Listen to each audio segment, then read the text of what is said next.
días.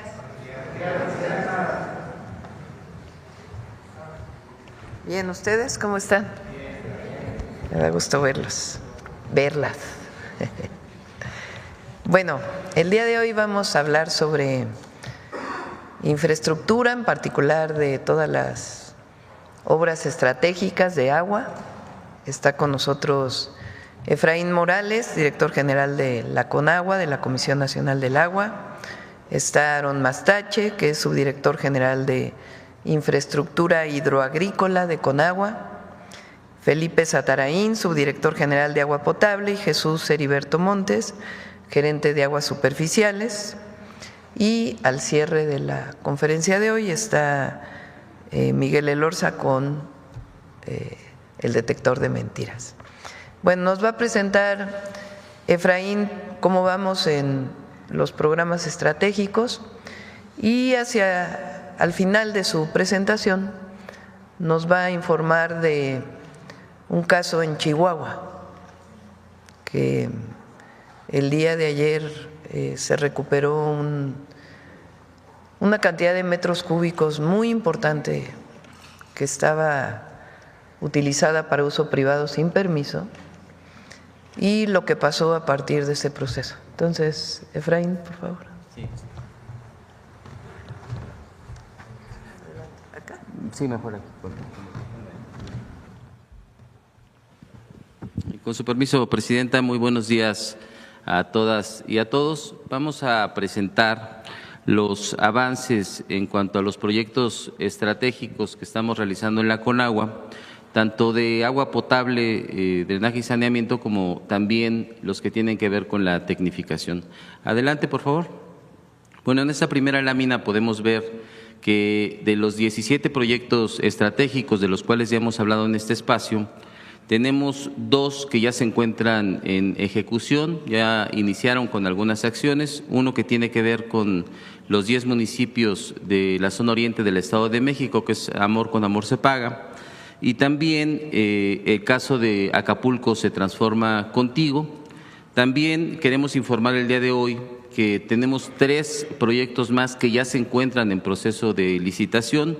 Nos referimos al acueducto de Ciudad Victoria, a las redes troncales de agua saludable para la laguna y también algunas obras de protección que se están ya licitando para realizarse en el estado de Tabasco. Tenemos también 3 obras que vamos a publicar para su licitación la siguiente semana. Una parte corresponden a los proyectos de la zona metropolitana del Valle de México. Uno más es el acueducto de otro más es la presa del Tunal y otro más es el de agua para Colima. Adelante, por favor.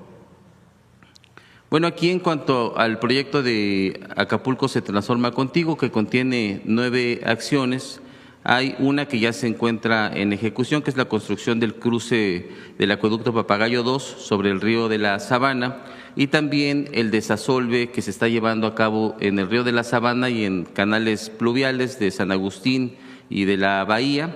Si podemos pasar, hay uno más que ya se encuentran en proceso de licitación, que es el reforzamiento de los bordos. Esto implica 7 kilómetros en los que se van a realizar obras de protección contra inundaciones. Adelante, por favor. Bueno, aquí podemos ver cómo ya se encuentra en desarrollo una obra que es muy importante para Acapulco, que es el cruce del río Papagayo 2 y el cruce de la Sabana.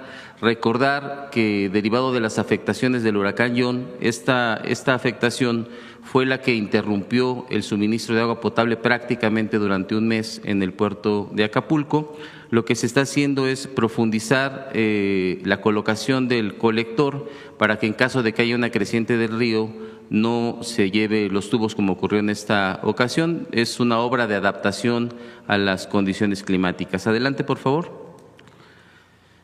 Bueno, aquí tenemos un video de los trabajos que se están realizando para el desasolve del río La Sabana. Como pueden ver, se tiene una gran cantidad de maquinaria en el sitio. Uno de los objetivos principales es realizar esos trabajos lo antes posible para que en caso de que haya un fenómeno natural, pues no se sufran afectaciones como ocurrió anteriormente. Siguiente lámina, por favor. Y bueno, aquí podemos mostrar algunas imágenes que dan cuenta del estado que guardan los canales pluviales, en donde no solamente se tiene asolvado, sino también, como pueden ver en la imagen, hay una gran cantidad de residuos sólidos, de basura. En la siguiente lámina lo que podemos observar es cómo se estuvieron realizando estos trabajos y al final es una muestra de cómo están quedando después de estos trabajos, después de esta intervención. Esta obra también es muy importante porque va a evitar inundaciones en la parte de la bahía de Acapulco. Adelante, por favor. Y bueno, aquí mostrar una obra que es muy importante, que es una obra también muy representativa. Estamos viendo el colector de Chalco. Como pueden ver, se trata de una intervención pues bastante amplia. Ya prácticamente se ha terminado la colocación del tubo. Se está trabajando en dos tramos. Un tramo que es a cielo abierto, que ya tenemos al 92%. Y otro tramo que se está realizando con una tecnología de microtúneles. Es una obra muy importante para el municipio de Chalco y va a quedar concluida de manera funcional el 31 de mayo. Estamos ya prácticamente en los detalles finales de la colocación del tubo y después vamos a tener una etapa para poder realizar las obras complementarias que tienen que ver con los confinamientos, con sustituir la superficie de rodamiento y también colocar algunos elementos que fueron retirados del trolebús, del Metrobús. Adelante. Otra obra muy significativa dentro de los 10 municipios del Estado de México es la que tiene que ver con la puesta en marcha de pozos en el municipio de Ecatepec. Como lo anunciamos en este espacio, el objetivo era la rehabilitación en 2025 de 24 pozos. Hoy podemos informar a ustedes que de estos ya tenemos 20 pozos en funcionamiento. Es un trabajo que hemos estado realizando de manera coordinada con el gobierno del estado y el municipio. Hay 4 pozos que encontramos en una condición de colapso y no se van a poder rehabilitar. Vamos a tardar un poco más en esta reubicación de estos pozos, pero estarán en funcionamiento en algunos meses. Y bueno, algunas imágenes de cuál es el estado en el que están quedando ya estos pozos rehabilitados. Adelante, por favor. En cuanto al resto de las acciones que se están llevando a cabo en estos 10 municipios del Estado de México, podemos decir que ya tenemos 12 acciones de las 101 que platicamos en este espacio en ejecución. Ya tenemos 12 acciones más en licitación. En este momento se están llevando a cabo los concursos y en unos días más vamos a iniciar. El resto se encuentran en la elaboración de los proyectos. Como pueden ver, es un proyecto en el que se ha avanzado con velocidad. Adelante, por favor. Y bueno, este es un elemento muy importante. Como ustedes saben, en el mes de enero, nuestra presidenta, la doctora Claudia Sheinbaum, convocó a las gobernadoras y gobernadores, a las y los presidentes municipales de todo el país, para solicitar que un fondo que reciben los municipios, que es muy importante, que es el FAIS, cuando menos el 30% se destinara para temas de agua. Hoy queremos informarle el avance de estos proyectos. Hasta el momento hemos recibido en la Conagua ya 1,622 planes de los casi 2,400 de los que se compone el país. Queremos decirles que en la combinación de estos proyectos ya se tienen registrados en plataforma 5,848 millones que han solicitado los municipios para realizar proyectos de agua. Y esto implica la conciliación únicamente de 564 planes, por lo cual en los próximos días esta cifra se va a incrementar de una manera significativa. También señalar qué representa esta inversión, qué significa para la gente, qué significa para los municipios.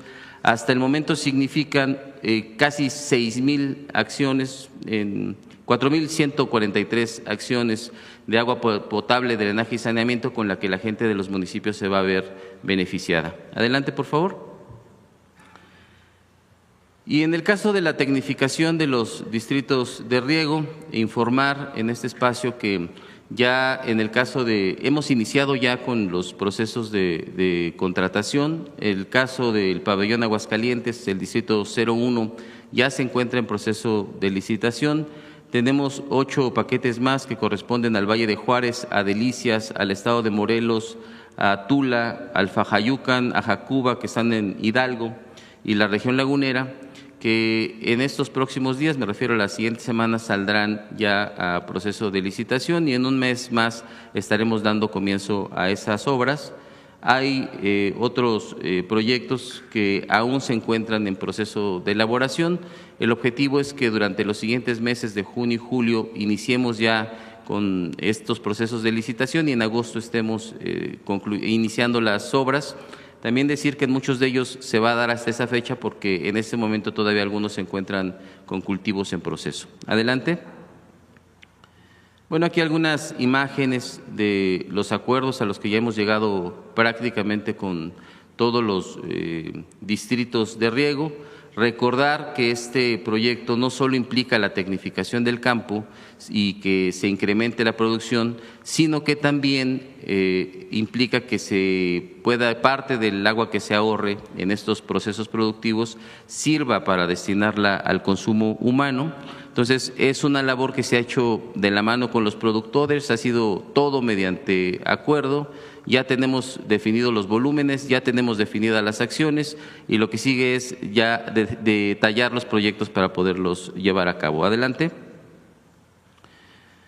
Y bueno, este también es un elemento muy importante que es la entrega de apoyos para subsidios hidroagrícolas, que para los productores representa el poder adquirir maquinaria, representa mejoras en la infraestructura, sobre todo de canales, compuertas y también a nivel parcelario, implica capacitación y también la organización y el fortalecimiento, por ejemplo, en unidades de riego. ¿De qué tamaño es la inversión? Estamos hablando de 1.659 millones. Decirles que ya se inició por parte del Gobierno de México la entrega de estos subsidios. Se van a realizar durante el mes de mayo y junio la totalidad de la entrega de estos apoyos. Informarles que al día de hoy se han entregado alrededor de 357 millones y el resto se irá integrando durante los siguientes días. Adelante, por favor. Y bueno, aquí dar cuenta de algunas de estas entregas que se realizaron en el estado de Yucatán, de Chiapas, de Michoacán, de Quintana Roo y de Sonora. Agradecerle a los gobiernos de los estados y también a los productores porque este es un proyecto que se realiza en combinación, tiene inversiones de carácter estatal, de carácter federal y también tiene una contraparte de los productores. Es un programa que va a ser de gran beneficio para el campo mexicano. Adelante, por favor.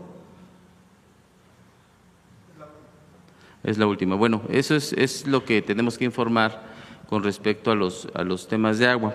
Por otro lado, quisiera informar sobre un asunto que aconteció ayer en el estado de Chihuahua, que tiene que ver con la ejecución de una sanción administrativa. ¿De qué se trata este procedimiento? No sé si tengan algunas imágenes por ahí que podamos compartir. Miren, primero decir que, para dar un poco de contexto, que es un elemento importante porque se trata de unas de estas acciones, de estas muchas acciones que se cometieron durante el periodo neoliberal, en donde bajo el amparo del poder político y bajo el amparo del poder económico se obtenían beneficios de manera personal. Lo que ustedes pueden ver en esta fotografía es una propiedad del exgobernador César Duarte del estado de Chihuahua, que durante su gestión lo que realizó fue el apoderamiento de manera ilegal. Construyó presas y represas al interior de un rancho de su propiedad, por cierto, de cientos de hectáreas, en donde acaparó el agua. ¿De cuánta agua estamos hablando? Estamos hablando de alrededor de 700,000 metros cúbicos que se utilizan para beneficio personal. Decir que, como se puede ver en las imágenes, este es el rancho, ahí se ven algunas de las infraestructuras de retención de agua. Decir que resulta paradójico, resulta lastimoso, por decirlo menos, que en un estado como Chihuahua, en donde se tienen grandes carencias derivado del cambio climático y de las afectaciones que se tienen por ello, pues haya un exgobernador que intente beneficiarse cuando hay un gran número de productores que no pueden llevar a cabo la siembra de sus cultivos pues porque no cuentan con este vital líquido. Y otra parte muy importante de la población sufre de escasez de agua y no podemos en este momento por acciones como estas garantizar el derecho humano en esos espacios. Adelante, por favor. Algunas imágenes más de las represas. Adelante, por favor. Miren, esta es una prueba, es una presa que se construyó al interior de ese rancho sin permisos de construcción, sin títulos de concesión, y es la manera en la que se está acaparando el agua, entre otras. Es la presa principal. Adelante. Bueno, también detectamos que no solamente se estaba aprovechando de las aguas superficiales, sino que al apersonarse personal de Conagua, encontramos que también se tenían pozos que se estaban utilizando de manera ilegal sin concesión alguna. Entonces fueron clausurados el día de ayer. Adelante, por favor. Miren, son imágenes de una presa. Me gustaría que vieran ese video. Informe de cómo fue el procedimiento. Sí. Esta es la acción de la Conagua el día de ayer. Como pueden ver, pues es una acción que lo que hace es ya regresar una parte del agua al cauce del río.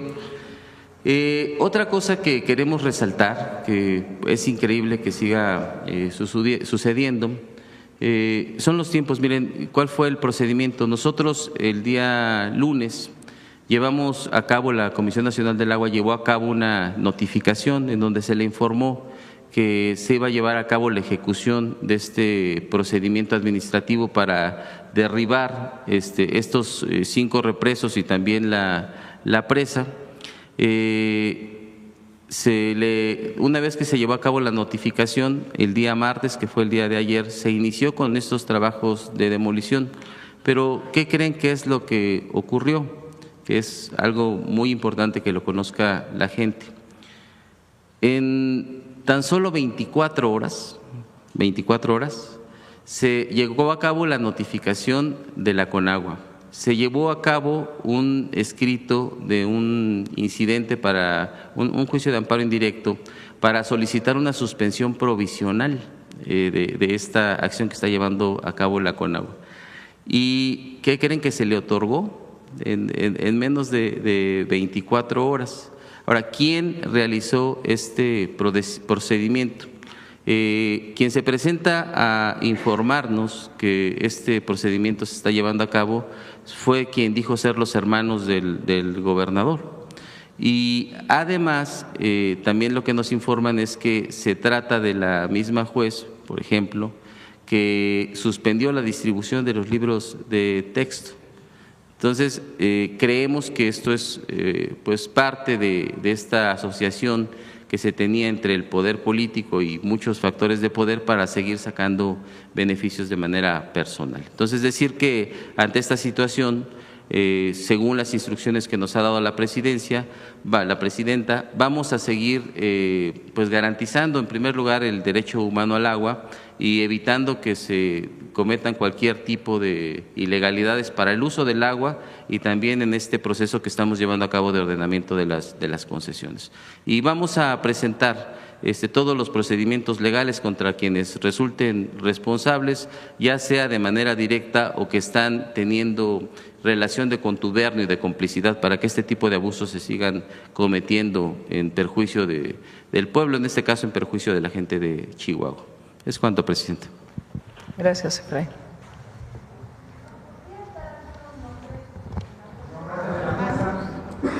El nombre de la jueza. Y sobre todo detallar cuántas represas o qué es todo lo que encontraron en el rancho, por favor. ¿Quieres comentar cuántas represas había y cuántas? ¿Qué tiene costo estimado?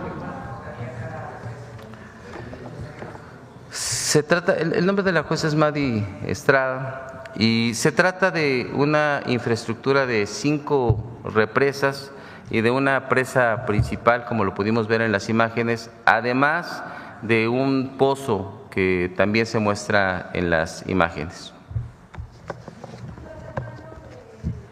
¿Los nombres de las personas que interpusieron la suspensión? situación? No, pues en realidad no lo tenemos en su momento, lo vamos a dar a conocer porque se van a presentar todos los procedimientos legales correspondientes. Van a ser denunciados. ¿Están detectados? ¿Lo están analizando?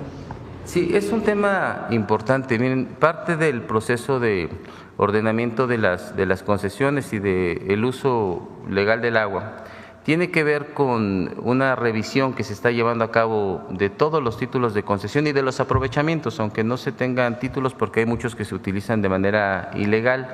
Decirles que no es un caso único. Nosotros tenemos ya más de 2,000 verificaciones, de las cuales ellas más de 250 han terminado ya en clausuras.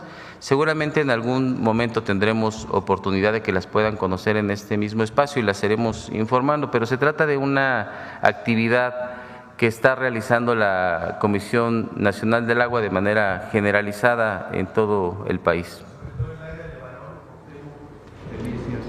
Se está realizando en varios estados y sí se está realizando de manera importante en el estado de Chihuahua, como lo comenté. Seguramente en algún momento vamos a dar a conocer algunas de estas actividades que se están desarrollando y que pues son muy representativas de este uso ilegal que se daba en muchos espacios. ¿No? Es un abuso. ¿Qué tipo de represa? O sea, estamos hablando de recursos de público, privados, o sea, ¿cuánto costaría precisamente hacer ese? Bueno, esta parte de los estimados y las cuantificaciones ya forman parte de los procesos legales que vamos a continuar y que vamos a emprender. Entonces, en su momento lo informaremos. Sí, por supuesto. Claro, el uso ilegal del agua en sí mismo es un delito. Entonces, hay delitos y hay responsables que están participando en cometer esos delitos. Se trata también que es importante señalarlo, de un tema de contubernio. Es un tema en el que participan varias personas para sacar un beneficio personal en perjuicio de la gente. Entonces, claro que hay delitos y claro que vamos a proceder a fondo. ¿Con agua de ahí del Plata? No, en realidad esto se trata de una infraestructura que se construyó al interior de un rancho, como ya lo mencioné, de cientos de hectáreas, propiedad del exgobernador, presumiblemente en el periodo cuando él era el responsable del Ejecutivo local. Entonces, es la información que tenemos hasta el momento, seguramente vamos en los próximos días a detallarla. Gracias. Pues este es parte de, la verdad, el extraordinario trabajo que está haciendo Efraín Morales y todo el equipo de Conagua, además de las obras estratégicas, del trabajo muy importante de tecnificación de riego agrícola, que es de donde nos va a permitir tener agua para consumo humano, es decir, ahorrar agua para riego, para consumo humano, y es un trabajo muy, además de técnico, pues de mucho consenso social, porque se está trabajando con los distritos de riego para que estén de acuerdo en que se lleven a cabo estas obras. Entonces, hay un avance sustancial muy importante, además de los proyectos estratégicos. Y el otro tema que platicamos desde el principio del gobierno es que se están poniendo en orden las concesiones. Había 3 sistemas de registro de concesiones, que incluso esto lo platiqué en su momento en la transición con el presidente López Obrador. Él me dijo, ojalá se pueda poner en orden todo esto porque a nosotros ya nos dio tiempo. Recuerden que cuando entró el presidente López Obrador se quemó un piso de la Conagua donde estaban todos los archivos de las concesiones, casualmente. Y ahora pues lo que se ha hecho es un trabajo muy detallado de cada concesión, irla a revisar, si tiene registro que es concesión para riego, pero en realidad se está utilizando para utilizar el agua para un desarrollo habitacional, pues se está obligando a que registren de nuevo su título para que tengan que pagar el agua, porque el agua para riego no tiene costo, no tiene pago de derechos. Pero si esa agua que no tiene pago de derechos se está utilizando en un desarrollo habitacional y ese desarrollo habitacional sí paga agua, pues entonces ¿a quién se le está pagando? Entonces, desde esos temas hasta estos otros. Fíjense, esta cantidad de agua, que son 700,000 metros cúbicos, está en la cuenca del acuerdo de 1944 con Estados Unidos. Es el uso privado de un recurso nacional sin permiso, sin concesión.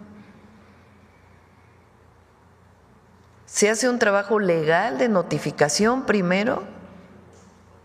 Cuando se notifica no se puede justificar y entonces se entra para poder hacer que esa agua pues sea un bien público.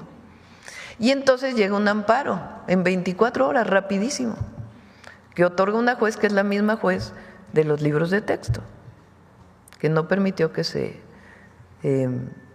distribuyeran los libros de texto en Chihuahua.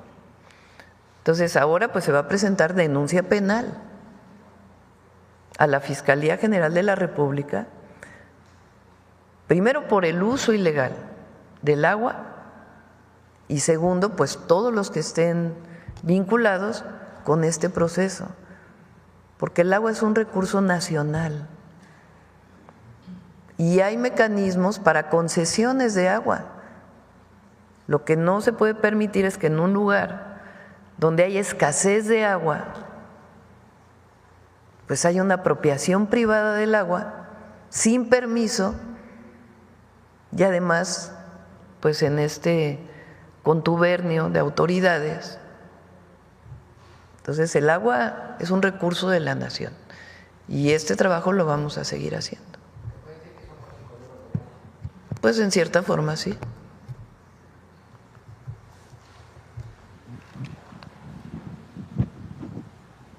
Buenos días, Presidenta. Hans Salazar, de Noticiero en Redes. Estamos a unos días de la elección histórica del Poder Judicial. En este momento hoy podremos todavía hablar sobre este tema, preguntarle cuál es su sentir en estos momentos, a unos días de esta cita histórica, si hay preparado algún… Pues sí, la seguridad pues de ese día, un dispositivo especial, ¿y dónde votaría usted? Sí, ahora vamos a aprovechar que es el último día, para hablar de las boletas.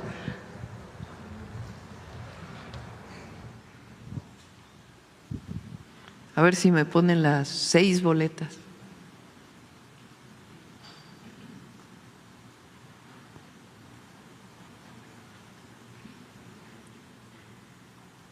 Bueno, recuerden que son 6 boletas las que van a recibir el domingo.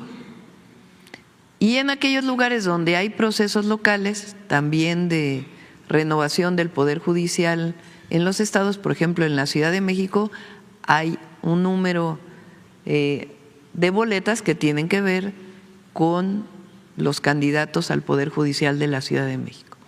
En el caso del Poder Judicial de la Federación, pues tenemos la boleta morada o lila, que es para ministras y ministros de la Suprema Corte de Justicia de la Nación. Entonces, aquí vienen los nombres de las mujeres que uno puede escoger. De este lado viene de qué comisión salieron. El número 1, por ejemplo, por razones obvias no ponemos los nombres porque para no pensar que estamos promoviendo a alguien. El número 1 pues dice Poder Ejecutivo, quiere decir que salió de la comisión del Poder Ejecutivo, de la comisión que hicimos para poder proponer nombres a partir de esta convocatoria amplia que se hizo en la presidencia. Poder Legislativo, los que se escogieron de la comisión de la Cámara de Diputados y la Cámara de Senadores. Poder Judicial, los que resultaron de la selección del Poder Judicial, y aquellas personas que están hoy en el Poder Judicial y que decidieron volverse a postular. Esto está aquí están los números y aquí está la persona. Este es para mujeres, entonces uno va a elegir de las 48 mujeres el número y lo va a poner arriba son 5 mujeres. Y en el caso de los hombres hay un número propuesto, es lo mismo, las que propuso el Poder Ejecutivo, Poder Legislativo, Poder Judicial, o que ya están actualmente en el Poder Judicial. Uno escoge los nombres y al número que le corresponde lo pone en la parte de arriba. Luego, la que sigue. Para magistradas y magistrados del Tribunal de Disciplina Judicial. Esta es la sustitución del Consejo de la Judicatura. Es el nuevo organismo que va a revisar la participación de los jueces, si lo están haciendo bien, si no lo están haciendo bien, si hay alguna denuncia, la van a resolver. Este es nuevo, una nueva institución dentro del Poder Judicial, es el Tribunal de Disciplina Judicial y el sistema es igual. Están los números, quién los propuso. En este caso, si se repiten, pues es porque eran parte del Consejo de la Judicatura y ahora se inscriben para el Tribunal de Disciplina Judicial, decide uno por quién quiere votar y pone los números. En este caso hay 3 mujeres y 2 hombres. Adelante. Este es el magistradas y magistrados de la Sala Superior del Tribunal Electoral del Poder Judicial de la Federación. En este caso son las personas que faltan en la Sala Superior, una mujer y un hombre. Entonces, en este caso, pues es lo mismo. ¿Quién los propuso? El número, uno escoge una mujer y un hombre y el número al que corresponde lo pone en la parte de arriba. Adelante. Después viene magistradas y magistrados de la Sala Regional del Tribunal del Poder Judicial de la Federación. Estas son para diversos estados, nombres diferentes, porque son regionales. Y es lo mismo, y es para el Tribunal Electoral, está quién los propuso, el número, el nombre, y en este caso se eligen 2 mujeres y un hombre. Adelante. Y ahora viene el de jueces y juezas de distrito. En este caso de juezas y jueces de distrito, aquí va a tener uno que escoger del color anaranjado, una persona del color anaranjado, mujer, y la pone arriba. Del color moradito, que es el juez civil, una persona del color morado y lo pone en el color morado.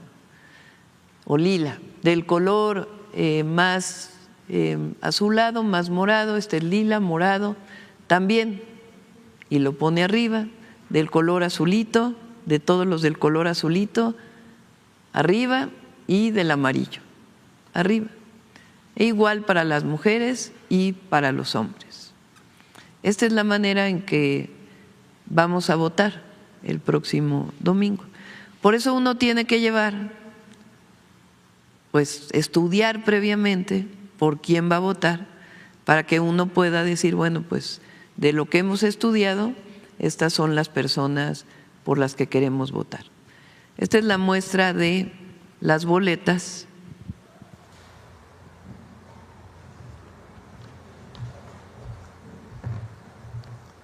que vamos a tener el domingo. Entonces, voy a votar aquí en la calle de Moneda, que queda aquí saliendo, sí, enfrentito, por la entrada principal, por donde entran todas las personas a conocer o hacer un trámite, pero particularmente las personas que vienen a conocer las visitas guiadas que se hacen a Palacio Nacional. Por ahí enfrente está justamente prácticamente la casilla. Pues ¿a qué horas abren las casillas? A las 9 de la mañana, digamos, estaré votando.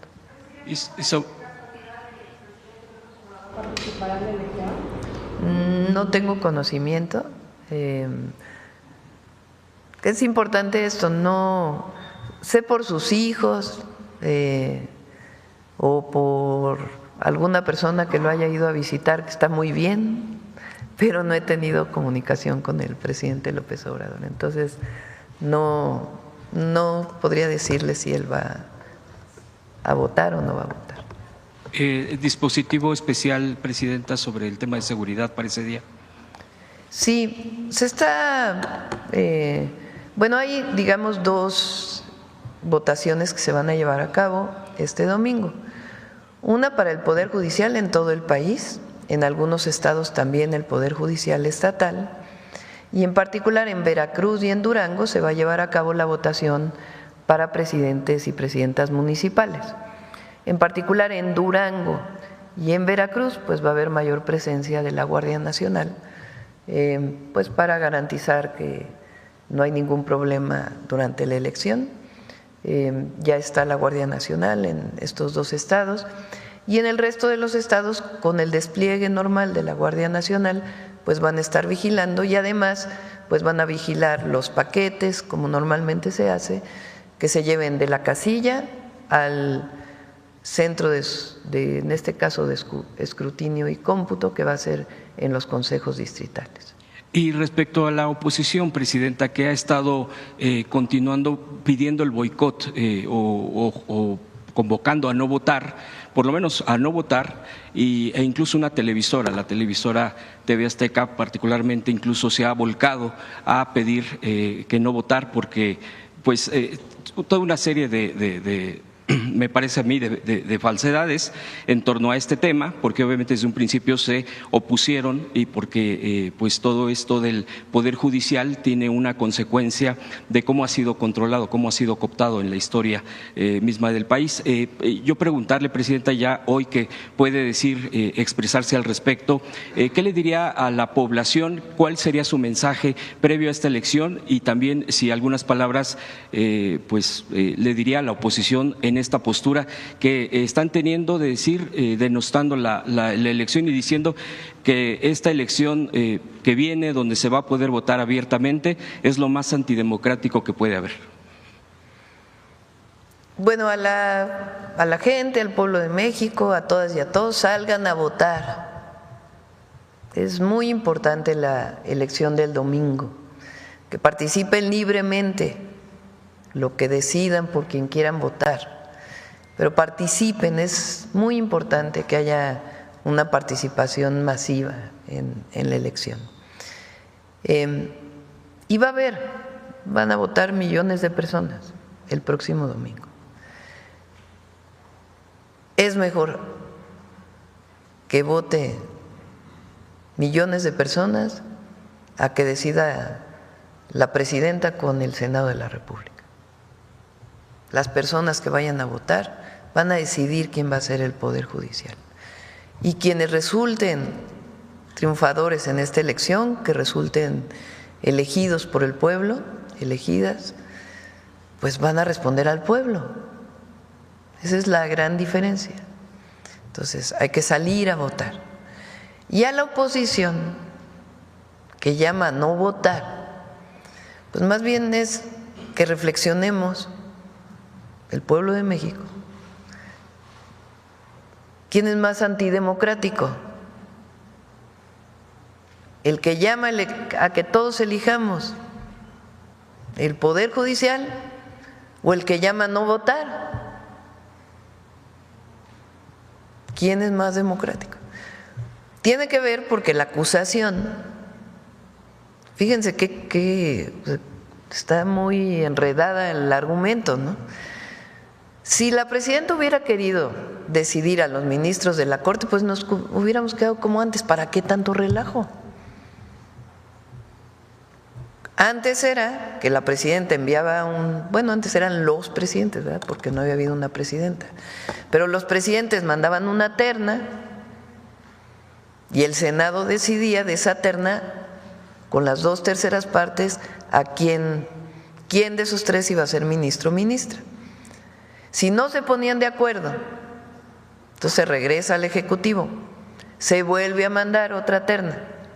Si no están de acuerdo, al final decide el presidente. Entonces, Si el asunto fuera que la presidenta quiere poner al Poder Judicial, ¿para qué hacemos tanto relajo, tanta votación, tanta promoción? No, es completamente distinto. Estamos renunciando, estoy renunciando como presidenta a decidir quiénes son los ministros para que el pueblo de México elija. Esa es la gran diferencia. Entonces, los argumentos de estas personas o de las personas que están llamando a no votar porque supuestamente la presidenta va a decidir, pues son absurdos. El problema, pues es que se les quita a ellos un poder que todavía tienen sobre el Poder Judicial. Las personas que no pagan impuestos y que se amparan y se reamparan y se vuelven a reamparar y a requete que amparar para no pagar impuestos, pues claro que no quieren que la Corte ahora pues responda al pueblo, porque hoy tienen control sobre algunos, pues ya no. ¿Quién va a decidir sobre los temas en el país? Pues los nuevos ministros y ministras. ¿Que quién los eligió? El pueblo de México. Van a tener mucho más libertad. Y al final lo que queremos es que haya justicia en el país. Que la justicia no sea para los que tienen dinero y no para los que no tienen dinero. Vean el caso de Chihuahua. Como hay una persona que tiene influencias, pues entonces consigue un amparo en 24 horas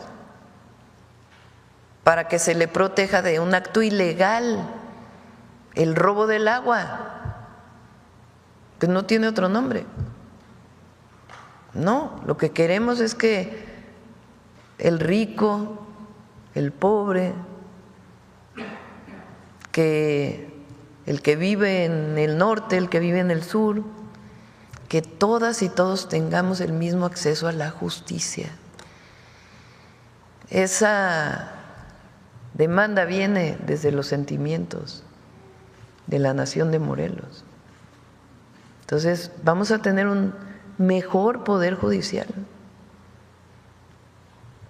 Presidenta, sobre el tema de la CENTE, usted ya ha tenido una postura muy clara todos estos días. Ellos también se han manifestado, a pesar de que hay molestias de la gente y que también hay que decirlo, bueno, por lo menos desde mi punto de vista, han tenido luchas históricas de la CENTE y eso no se puede tampoco quitar del renglón, a pesar de esta incluso a veces hasta llegar a la confrontación que también ya se ha comentado aquí, y que pues ellos han manifestado, se han movilizado, ha habido pues expresiones diversas, pues de lo último que yo he leído, porque pues hay que estar muy al pendiente de cuáles son las posturas, de acuerdo a lo último es que no se oponen a la elección, pues que no van a hacer un boicot al respecto. El día de hoy entiendo, bueno, pues sigue en pie la reunión de las 11 de la mañana en la Secretaría de Gobernación. Preguntarle, presidente, en este contexto ya se han planteado muy claramente, ellos dicen, la derogación de los cambios que se hicieron a la ley del ISSSTE del 2007, el tema también de los recursos. En fin, en este contexto, ¿usted ve algún viso de acercamiento de puntos el día de hoy? Si le han informado por parte de Gobernación o de alguna otra dependencia, si los profesores están listos para asistir al rato, ¿qué perspectiva tiene, presidenta, el día de hoy con respecto a la CENTE? Lo que sabemos es que aceptaron la mesa y que hoy se van a presentar en la Secretaría de Gobernación y pues ahí se va a buscar un esquema pues de, bueno, primero diálogo, que es muy importante, y segundo, pues algunas medidas que pueden seguir ayudando a los maestros en la medida que el presupuesto público alcance. Entonces, vamos a esperar al día de hoy y esperemos pues que se haya una salida al plantón que tienen aquí en el Zócalo. Nosotros, como siempre lo hemos dicho, el diálogo está abierto y los acuerdos a los que yo me comprometí con todo el Magisterio Nacional y esta puerta de diálogo y algunas demandas que también hay en los estados que se están atendiendo. Entonces vamos a esperar al diálogo de hoy. Esperemos que ya sea un espacio de salida. Por último, Presidenta, la reunión que tuvo ayer con los padres de los 43 de Ayotzinapa, si nos puede platicar algo al respecto, que es al final de la reunión pues hubo incluso este tipo de declaraciones donde sí hay un reconocimiento al esfuerzo que está haciendo para encontrar a los jóvenes, digamos así tal cual, porque bueno, siempre hay este tipo de versiones, incluso algunas muy desafortunadas, pero decían también tiene una postura de que también debe de haber algún tipo de cambio en algún funcionario, concretamente el fiscal especial. ¿Qué nos podría comentar al respecto? Y le agradezco las respuestas. Fue una reunión desde mi punto de vista de acercamiento. Nosotros estamos buscando, digamos, nuevos métodos de investigación. No estamos buscando. A través de la Secretaría de Seguridad y Protección Ciudadana y de la propia Fiscalía, estamos buscando nuevos esquemas de investigación, o estamos desarrollando, mejor dicho, nuevos esquemas de investigación, que no quisiera dar mucho más información, pero que tienen que ver con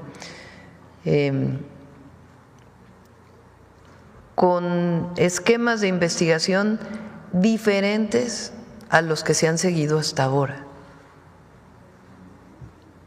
Y hemos estado en contacto con los familiares, con las madres y los padres, para explicarles cuáles son. Y eso nos está dando mucho más información. Entonces, yo tengo la esperanza, que certezas es a veces difícil poner la certeza, pero la esperanza de que esta nueva forma de investigación nos lleve a lo que queremos todos los mexicanos y mexicanas, porque en primer lugar los familiares, pero en segundo lugar el pueblo de México. Queremos verdad, justicia y encontrar a los jóvenes. Entonces ellos están de acuerdo en que se sigan estas formas de investigación y pues las estamos trabajando con ellos, porque creemos que debemos respetarlos y que ellos, y además pues la investigación siempre debe mantenerse pues cerrada para evitar cualquier filtración. Entonces ellos están de acuerdo en ello. Ellos han planteado el cambio del fiscal especial y estamos viendo si es necesario o no es necesario. De todas maneras, el doctor Gertz, a propuesta nuestra, está fortaleciendo la Fiscalía con personas que tengan esta especialidad en estas formas de investigación, que nos permitan ir pues abriendo nuevas rutas para poder conocer la verdad.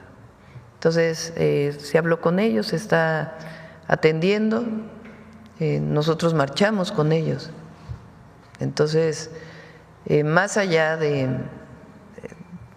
digamos, de lo que ya se venía haciendo con el presidente López Obrador, la comisión, etcétera, pues esta nueva vía que nos va a dar, pienso yo, nuevas herramientas para llegar a la verdad. Alma. Muchas gracias. Presidenta, quisiera sobre el caso de la UIF. Ayer anunció que está negociando con los cómplices de Genaro García Luna. ¿Qué información tiene ustedes? ¿Ellos les están revelando toda la trama? Sí, no, esto que se informó ayer no tiene que ver con las responsabilidades y que se siga con el juicio para las responsabilidades de García Luna y su red de complicidad. Ese sigue su camino. El tema es esencialmente cómo se regresan los recursos. Entonces ahí es donde hay este espacio de negociación de cuántos recursos y cómo se regresan estos recursos. Pero es independiente de que se siga la investigación y la responsabilidad. Recuerden que es un juicio civil no es penal en este caso. Entonces, en este juicio ya se reconoció por parte de la juez que en efecto hay responsabilidades de García Luna y sus cómplices, y mientras sigue el juicio se están viendo las posibilidades para el regreso de los recursos a la Federación para ser utilizados para beneficio público. ¿Habría la posibilidad de que parte de los cómplices o los que están los dueños de las empresas pudieran tener una reducción de pena? No lo sé. Es un juicio civil el penal, pues ese sigue su camino. Sí, por el otro lado, sobre el domingo, ¿usted va a ir a Acapulco a un evento de la Secretaría de Marina? Sí, es el aniversario de Secretaría de Marina, entonces terminando de votar nos vamos a ir a Acapulco para pues celebrar este aniversario o conmemorar este aniversario. Sí, perdón. Sobre la elección judicial, ¿ustedes han recibido algún reporte de focos rojos? ¿Tienen alguna preocupación en particular? No hay focos rojos en particular. Lo que estamos haciendo pues de manera preventiva, particularmente tener más vigilancia de la Guardia en Durango y en Veracruz, por ser doble la elección, y en los demás estados pues una vigilancia que siempre tiene la Guardia, y lo que se tiene que hacer a solicitud del INE de los paquetes electorales. ¿Usted tiene previsto dar algún mensaje por la noche sobre el? Pues a la noche, ya que se dé a conocer, parece que después de las 11 de la noche, por lo que he escuchado del INE, por lo que ha sido su comunicación permanente, después de las 11 van a dar a conocer cuántas personas votaron. Entonces ahí pues ya podremos nosotros dar un mensaje y después esperar al cómputo de las 6 boletas. Y por último, Presidenta, ayer hubo una explosión de una mina en los límites de Michoacán y Jalisco, saldo de 6 guardias nacionales. ¿Cuál es la información que les dieron en el gabinete? Sí, pues es muy lamentable que esto ocurra, el uso de artefactos explosivos, y nuestra solidaridad, cariño y todo el apoyo a los familiares de la Guardia Nacional. Y se está trabajando de manera muy importante en seguridad. El día de ayer hubo 44 homicidios reportados. Por supuesto que quisiéramos que no hubiera ninguno, ¿verdad? Pero recuerden que el promedio en septiembre del año pasado era de casi 80, 75. Entonces van disminuyendo y hay detenciones muy, muy importantes, además del trabajo de atención a las causas. ¿Lo de la mina se lo adjudicarían a algún grupo? Se menciona al cártel Jalisco. Ya en esa parte yo prefiero que lo informe el Gabinete de Seguridad. Gracias. Gracias, Presidenta. Buenos días, Gaspar Vela, de Grupo Milenio. Regresando al tema de la reunión que tuvo ayer con familiares de los normalistas de Ayotzinapa, entendemos que fue presentado Mauricio Pasarán como coordinador general de investigación de esta unidad especial. ¿Qué papel jugaría él, Presidenta? Él está trabajando en la Fiscalía Especial. Es un Ministerio Público que trabajó con Ernestina Godoy en la Fiscalía General de Justicia de la Ciudad de México y que conoce estas, digamos, nuevas formas de investigación para aterrizarlas en carpetas de investigación, que es muy importante. Entonces, sugerimos en su momento al doctor Gertz que pudiera incorporarse a la Fiscalía y ya se ha incorporado, y el día de ayer estuvo en la reunión y él fue el que explicó pues estos esquemas de investigación que estamos siguiendo, y fue, pues creo yo, bien recibido por los padres y las madres. En dado caso, próximamente podría suplir a Rosendo Gómez como titular de esta unidad. Pues todavía no. Lo que estamos buscando es que si se cambia al fiscal actual, pues que sea una persona que sea reconocida también por los padres y las madres. Entonces tenemos que ponernos de acuerdo con ellos para que pueda ser una persona que les genere confianza y que nosotros sepamos también pues que va a llevar a cabo todas las líneas de investigación. Por lo pronto ayer tuvo una buena aceptación entonces. Creo que sí, sí. Por otro lado, Presidenta, preguntarle si ya recibió la invitación para asistir a la cumbre del Grupo de los 7 en Canadá y, de ser así, si está contemplando asistir. El día que hablé con el primer ministro de Canadá, que hablé para felicitarle, que no había tenido oportunidad de hacerlo, y que hablamos pues de varios temas, entre otros del tratado comercial y la relación con Estados Unidos, él me invitó a que asistiera al G7, que va a ser en Canadá. Todavía no tomo la decisión de si voy a asistir o no, pero es una posibilidad.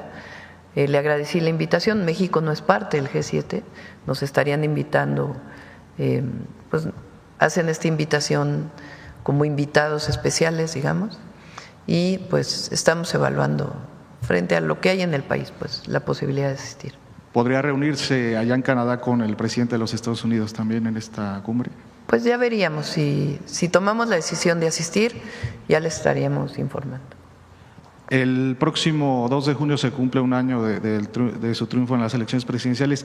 ¿Tiene previsto algún acto, alguna actividad para conmemorar esa fecha, Presidenta? Sí, pues como es un día después de la elección, pues no va a haber un evento especial. Vamos a esperar al 1 de septiembre. Recuerden que el 1 de septiembre es el informe, y luego el 1 de octubre, pues el aniversario ya del primer año de gobierno. Ya casi llegamos al 1 de octubre.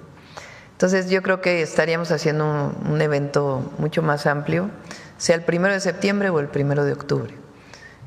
Pero sí, ya un año de la elección. Finalmente, Presidenta, ayer su gobierno informaba… La mejor forma de celebrar el año de la elección es la elección al Poder Judicial, es lo mejor. Finalmente, Presidenta, ayer su gobierno informaba de esta reunión con la Coordinadora Nacional de Trabajadores de la Educación, que iba a presentar una nueva propuesta. ¿En qué consistiría esta nueva propuesta? Pues vamos a esperar a la reunión con los maestros de la CENTE.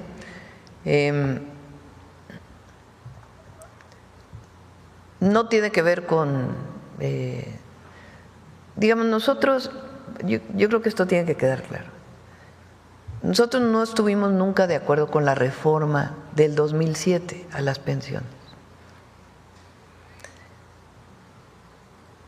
¿Bajo qué mecanismo se está echando para atrás la injusticia de la reforma del 2007?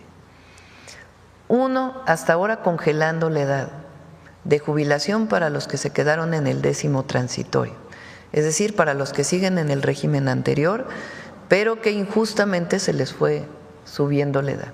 Entonces, por lo pronto y por temas de presupuesto, se congela la edad. Y para el caso de todos los que están en cuentas individuales de las AFORES, lo que se hizo en el último periodo del presidente López Obrador fue el Fondo de Pensiones para el Bienestar, que les regresa una pensión justa y solidaria, porque aporta el presupuesto público al Fondo de Pensiones para el Bienestar y otros esquemas de financiamiento. Entonces, hoy los maestros y las maestras cuentan en monto con una pensión mucho más justa que la que fue la reforma del 2007. Si ganaban 16,000 pesos y se jubilaban con 4,000, pues ahora se van a jubilar con los 16,000 gracias al Fondo de Pensiones. Entonces, eso es lo que nosotros decimos, que es una forma que se hizo en el último semestre del sexenio del presidente López Obrador para echar para atrás la reforma del 2007. Pero ahí hay algunos temas en donde todavía podemos seguir platicando. Y seguir platicando también. No se trata de cerrar la puerta del diálogo, sino que ellos tengan, que ellos levanten pues su movilización, que se pueda regresar a clases y nosotros seguimos platicando con ellos. No es algo que se cierre. Entonces yo esperaría mejor a que tuvieran la reunión hoy y ver si es una salida, algunos temas que estamos planteando, y si es así, pues ya lo informaría. Muchas gracias, Presidenta. Sí. Bueno, a ver acá para terminar de este lado y ya nos vamos para acá. Muchas gracias, Presidenta. Buenos días. Jimena Mejía, de Grupo Imagen. Quiero consultarle los avances que hay en las mesas de trabajo con los colectivos de madres buscadoras para incluir sus propuestas en la Ley General en materia de desaparición. Esto porque ayer el coordinador de los diputados de Morena, Ricardo Monreal, anunció, o más bien se prevé, pues las 2 fechas del periodo extraordinario, que incluye 22 iniciativas y que también está propuesta esta. Sí, hay mucho avance ya. Si quieren, la próxima semana le pedimos a Rosa Isela y a Arturo Medina que nos vengan a informar cuáles son algunas de las modificaciones que plantearon los colectivos y que van a ser incorporadas. Okay. Consultarle sobre las investigaciones que presentaron ahorita de Conagua. ¿Hay registro de otros gobernadores que hayan aprovechado sus cargos para tomar agua para su uso personal y familiar? Se está revisando, no hay en particular de algún exgobernador. El caso de Chihuahua pues es increíble, pues, con tanta escasez de agua y la apropiación privada. Entonces, a la hora de revisar, y también hay muchas denuncias de la ciudadanía, entonces la revisa Conagua, se hace el procedimiento administrativo y si están fuera de norma, pues se hace la recuperación. Ahora se notifica y las personas pues tienen la posibilidad de decir, bueno, sí, no estaba en regla, me pongo en regla. Pero en este caso no fue así. Gracias, Presidenta.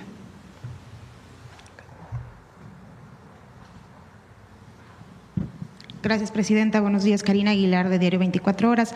Preguntarle también, ayer el fiscal, al momento del fiscal especial de Ayotzinapa, dio unas declaraciones previas a su encuentro. En ellas señalaba que ya se están buscando los cadáveres de los jóvenes. ¿El gobierno da por muertos ya a los jóvenes, Presidenta? Es una declaración muy desafortunada. Ahora, Alejandro Encinas ya había dado en su momento, cuando fue subsecretario, ya había dado una declaración en este sentido.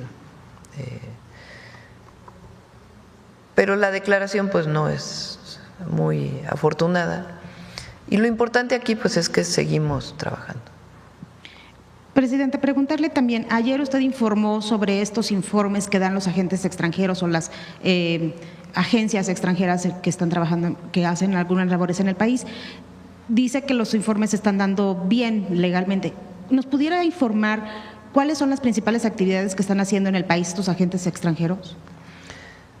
Bueno, ellos informan en el marco de la ley, reuniones que tienen, actividades que se desarrollan y las informan todos a la Secretaría de Relaciones Exteriores en el marco de nuestras leyes.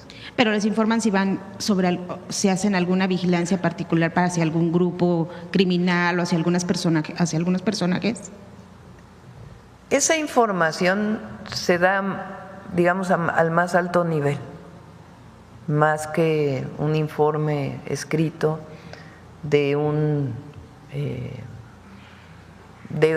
actividad de un agente de alguna agencia de los Estados Unidos. Si hay información que tiene alguna agencia de los Estados Unidos, el Departamento de Estado, mismo la Agencia de Aduanas y Migración de los Estados Unidos, que tenga que ver con alguna actividad delincuencial o incluso alguna solicitud de extradición, eso se ve al más alto nivel con la Secretaría de Seguridad y Protección Ciudadana o con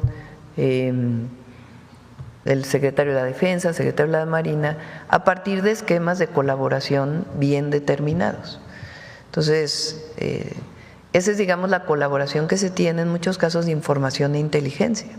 Entonces, Estados Unidos informa al gobierno de México de información que tiene de algún grupo delincuencial, el gobierno de México lo checa, se trabaja con la Fiscalía General de la República y se procede en todo caso a alguna operación para alguna detención.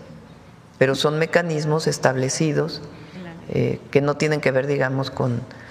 Los agentes lo que hacen es reportar, pues me reuní, hice, realicé, en un protocolo que está perfectamente determinado de cómo debe ser esa información. Gracias. ¿Conagua nos pudiera informar de la revisión que están haciendo? ¿Cuántos litigios se tienen en este momento en contra de particulares que tienen pues agua a su disposición y también si de los que se han recuperado, cuántos metros cúbicos ya se han recuperado, por favor?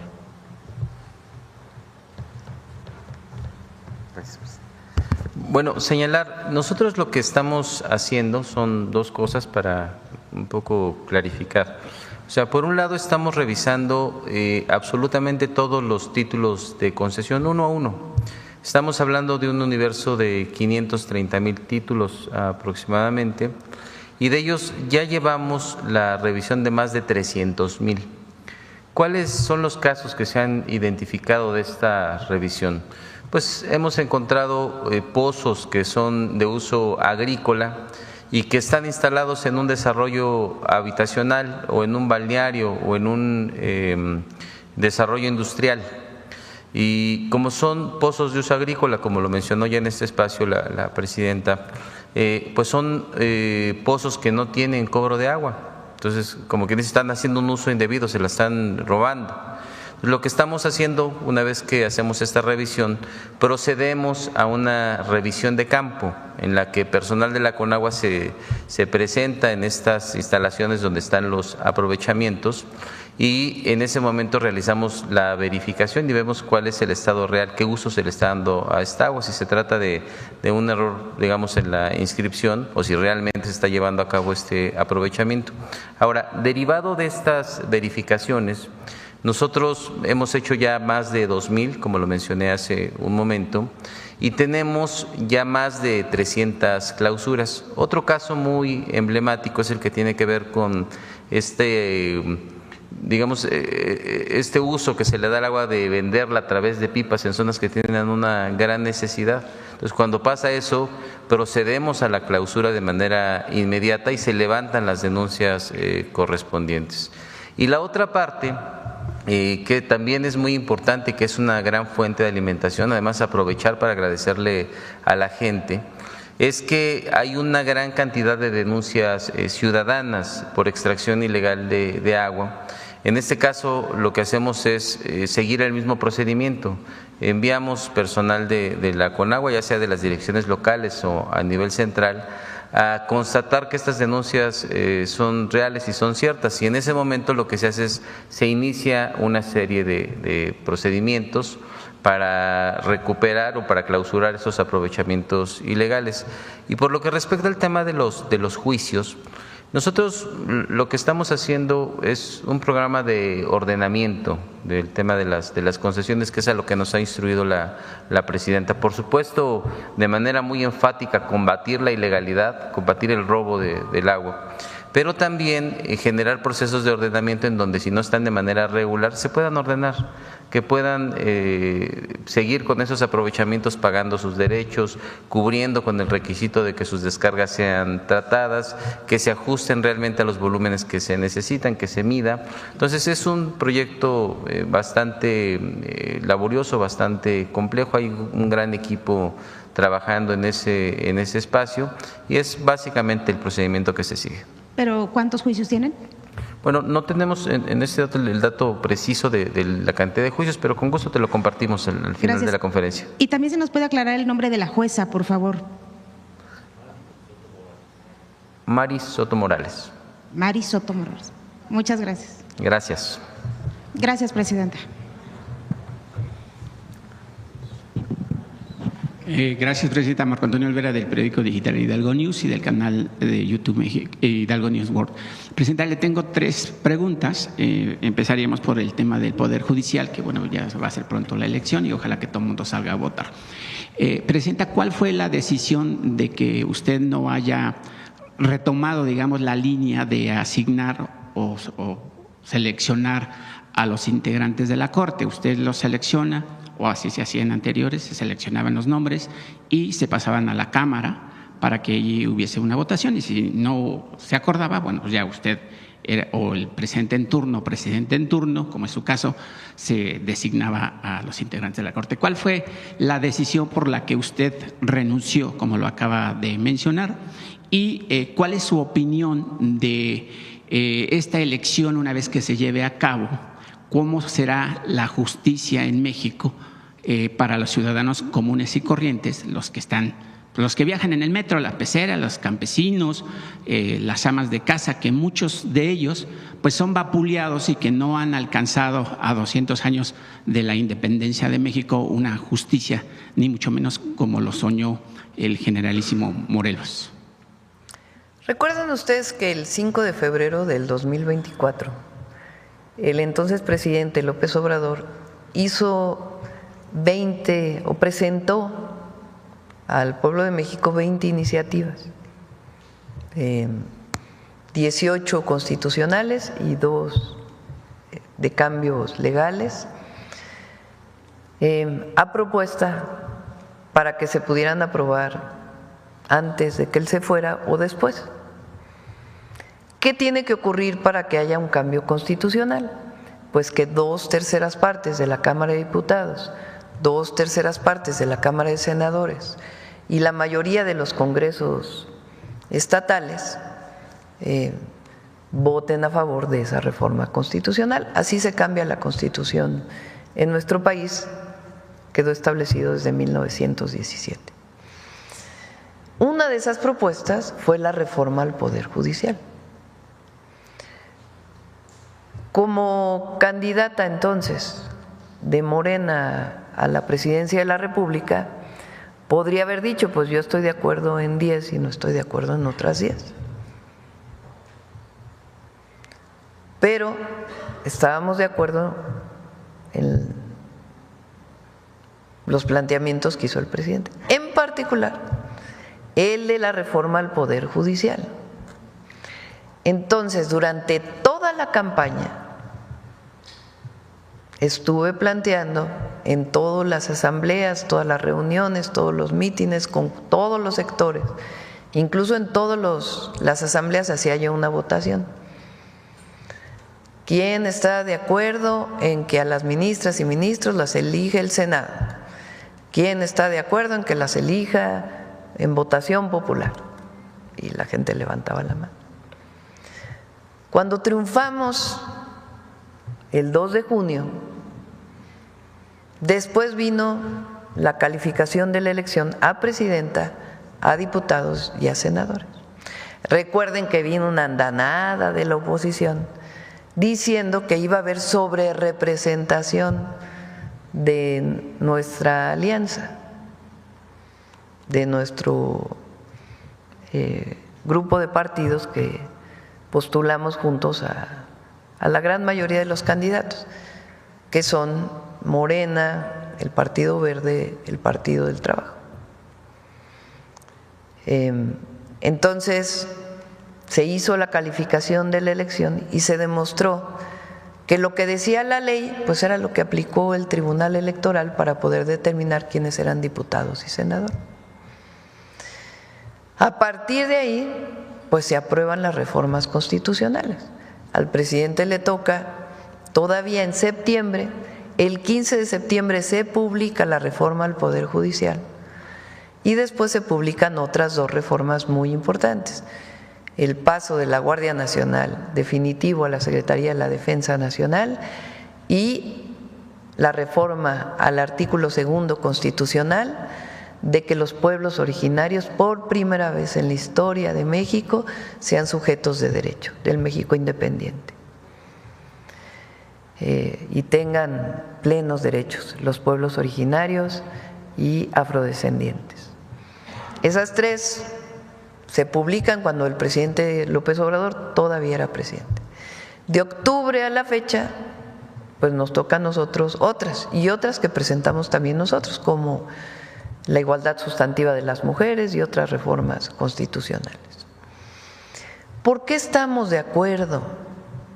¿O por qué el pueblo de México estuvo de acuerdo en que se transformara el Poder Judicial a partir del voto popular? Pues porque no hay justicia.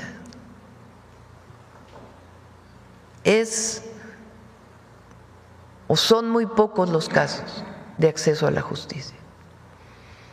Y la Corte en particular, en los últimos años, pues no solamente no hizo nada frente a amparos de delincuentes, de la delincuencia organizada que obtuvieron amparos o que se les daban amparos y amparos y amparos, tampoco hizo nada frente o fue cómplice, algunos de los ministros, de, por ejemplo, la liberación de las cuentas de la esposa de García Luna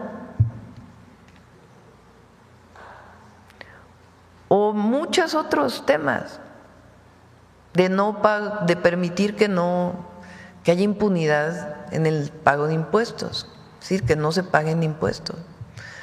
O temas, por ejemplo, en donde la Corte decidió tomar una posición política en contra del Poder Legislativo de ciertas leyes que por encima de sus funciones evitaron que entraran en función ciertas leyes, como el caso de la eléctrica. Todo eso, más aparte el reconocimiento de la propia presidenta de la Corte, de que en realidad no había carrera judicial, sino que hay puro nepotismo, porque supuestamente hay una carrera judicial donde haces exámenes para poder llegar a juez y luego a magistrado, que eso va a seguir, o sea, la carrera judicial para quienes son parte del Poder Judicial. Pero ya la decisión definitiva de quién es juez o quién es magistrado, quién es ministro, pues es del pueblo de México. Entonces, ¿cuál carrera judicial si es puro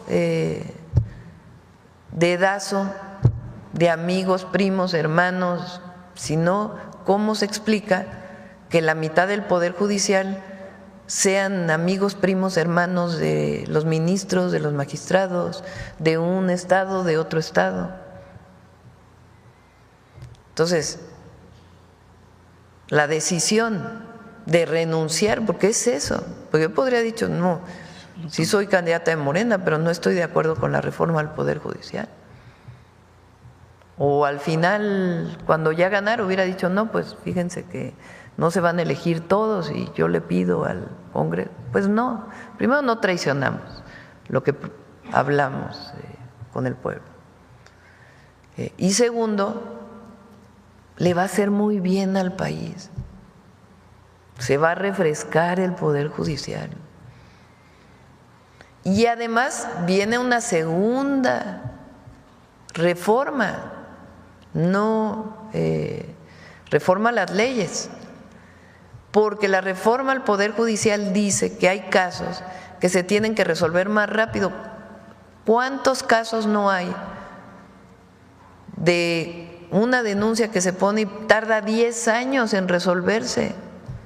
Miles. Prácticamente todos. No hay justicia expedita. Entonces, la reforma al Poder Judicial no solo es la elección, sino que también plantea la modificación de leyes para que se resuelva más rápido y que no haya estos esquemas de amparo sobre el amparo, sobre el amparo, sobre el amparo, sobre el amparo, sobre el amparo, guardando evidentemente el derecho de amparo de las personas. Entonces, toda esa segunda parte viene después de la reforma al Poder Judicial para que el nuevo Poder Judicial pues pueda cumplir no solamente con resolver de manera más justa los casos estudiados y sin que influya el poder del dinero, sino que además los procedimientos se van a hacer más expeditos. Es quizá, bueno, es una de las reformas más profundas de la Cuarta Transformación. La segunda pregunta, gracias, Presidenta. Ahorita que está el director de la CONAGUA, hace 30 de abril, le cuestioné sobre el tema específico del municipio de San Agustín Tlaxiaca. Usted nos dijo que iba a revisar el tema. Yo quisiera saber cuál es el avance, porque la semana pasada el alcalde David Medina tuvo un confrontamiento con los pobladores, utilizando la fuerza pública municipal, pues como la ley del garrote, golpeando a personas adultas mayores, mujeres, porque esta población lo único que está pidiendo es que su agua la administre, la distribuya y la cobre dentro de, obviamente, la alcaldía de San Agustín Tlaxiaca. En ese sentido, pues hasta la policía estatal pues amedrentó a la gente que participó en esa manifestación. La presidenta no utiliza la ley del garrote y la prueba es que obviamente pues los maestros se están manifestando y nadie los molesta. Hay libertad en este país. Entonces quisiera saber en ese sentido cuál es el avance, presidenta, y el pueblo de San Agustín Tlaxiaca le exhorta que pudiera intervenir la Secretaría de Gobernación como observadora de este problema, porque insiste el alcalde en entregar el recurso hídrico del municipio a una institución que es CACIM, una institución de las más mal calificadas a nivel nacional y que, bueno, también están amedrentando, están mal informando a la población que si no se le da el agua a CACIM, pues usted ya no, o ya daría la orden de ya no construir las más de 25,000 departamentos allí en donde está designado en Tlapacoya. Esa es una verdadera mentira porque ese es un proyecto que usted ya asignó, ya están los recursos y obviamente el municipio está en disponibilidad de que primero obviamente se satisfagan las necesidades de agua del municipio y compartir esa agua, pero siempre y cuando se pague esa agua en el municipio, que yo creo que es lo correcto y es lo justo. Y yo creo que si usted participa o hay una intervención de la Secretaría de Gobernación para que vaya la Conagua Nacional con la Conagua Estatal, que antes está ahí trabajando Rosalba Montelongo, Casanova y Alfredo Hernández Parra. Pues hoy, presidenta, si ustedes intervienen o observan, pues esas personas tienen empresas constructoras, tienen departamentos, tienen carros, y es con un sueldo de 30,000 o 25,000 pesos al mes, no pueden tener… ¿Ellos en dónde trabajan? ¿Quiénes son? Es Rosalba Montelongo, Casanova. ¿Pero en dónde? ¿Cuál es su… en Conagua Estatal. Entonces, es muy importante que verifiquen ahí el tema de Conagua Estatal, porque la verdad, presidenta, es que si usted o la gente que participa con ustedes dentro de su gobierno, pues sería una justicia social para el municipio. Gracias, presidenta. En ese caso en particular, o sea, hay que recordar que una parte muy, digamos, el artículo 100 constitucional, lo que establece es que la operación de todo lo que tiene que ver con agua potable, drenaje y saneamiento es una responsabilidad municipal. En algunos casos, en algunas entidades, mediante convenios que se realizaron entre los municipios y las propias entidades federativas, se crearon organismos operadores que dan servicio a más de un municipio, digamos, administran una serie de municipios. En este caso, derivado de la reunión anterior, lo que nosotros pedimos es que se revisara a nombre de quién se encuentran los títulos de concesión y cuál es todo el antecedente legal que se tiene al respecto. Ya la dirección local tiene instrucciones para que una vez que se termine esta revisión se pueda convocar a las partes para intentar establecer un acuerdo, pero estamos revisando todo el antecedente y esto se va a atender durante los siguientes días. ¿Y cómo van a resolver ese tema? Porque ya es un levantamiento social en el que si hay golpes por parte de la policía municipal con personas adultas mayores, mujeres, pues eso es urgente porque no podemos aplazarlo y digo, yo lo entiendo que hay cientos de casos y obviamente no van a estar específicamente con San Agustín Tlaxiaca, pero sí es muy importante y yo vuelvo a reiterar, la gente de San Agustín Tlaxiaca trabaja, la gente de San Agustín Tlaxiaca es honesta, pero no va a permitir que se lleven sus recursos y que no dejen dividendos para el municipio.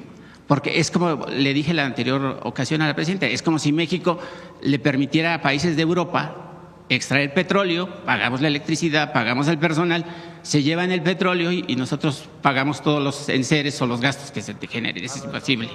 Pues sí, no. O sea, hay que decir que pues todos somos mexicanos y que el agua pues se trata de un bien público de carácter nacional. Y en todo caso, estos temas que tienen que ver con administración y con cuestiones legales, pues requieren de un conocimiento exacto y previo de en qué circunstancias se encuentran exactamente. Es en lo que estamos trabajando, lo vamos a atender. Ahorita si quieres al final te pedimos tu número telefónico y te informamos con precisión Sí. en qué va. y cuál es la circunstancia en la que se encuentra, pero se está atendiendo y se va a atender. Sí, yo preferiría que fueran los pobladores, la gente que está haciendo la defensa del agua, porque además ya han sido amenazados y dicen que ya les van a levantar una carpeta de investigación. Pues ya sabe que la justicia y el Poder Judicial se caracteriza por crear carpetas falsas, y ahí nada más, si me permite, director, Juan Hernández, Froilán Hernández, Rocío Gutiérrez, Miriam Blanco, Salvador Osorio y Edgar Ponce, pues son las personas que están en la Defensoría del Agua, no están negados a compartir el agua, como usted bien dice, nos pertenece a todos los mexicanos, ¿no? Y además el plan hídrico de la presidenta pues es transeccional, y yo considero que debería de tener una transparencia, una objetividad, pero sobre todo una justicia social. Y en ese sentido, pues estas personas mencionadas pues ya han sido amenazadas, y dice que les van a levantar una carpeta de investigación, obviamente falsa, y a mí de ribete por venir a exponer el tema, ¿no? Pero pues ojalá que esto tenga un buen final, y por supuesto siempre, insisto, en una justicia social, que además es lo que caracteriza a la presidenta. Con mucho gusto, ahorita al final nos ponemos de acuerdo y los atendemos de manera personal. Muchas gracias. Presidente, ya para terminar… Lo importante aquí es que, primero, que no haya represión, obviamente. Segundo, que el objetivo es que haya agua. Exacto. Que el agua le llegue a las personas.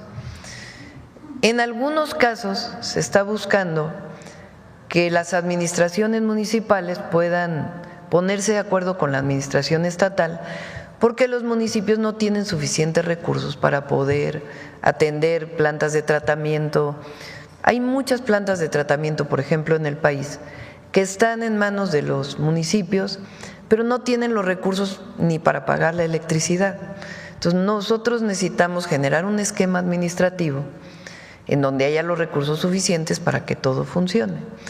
Pero en este caso, pues lo que hay que dar es información y que no haya represión. Entonces ya le pedimos a Efraín y que también revise a los compañeros que están a cargo de la CONAGUA en el Estado para que pueda revisarse adecuadamente todo. Sí, gracias, presidenta. Y por último, no hay ningún movimiento en el mundo sin que tenga recursos, ya sea un movimiento social, cultural, artístico, político o de grupos fácticos.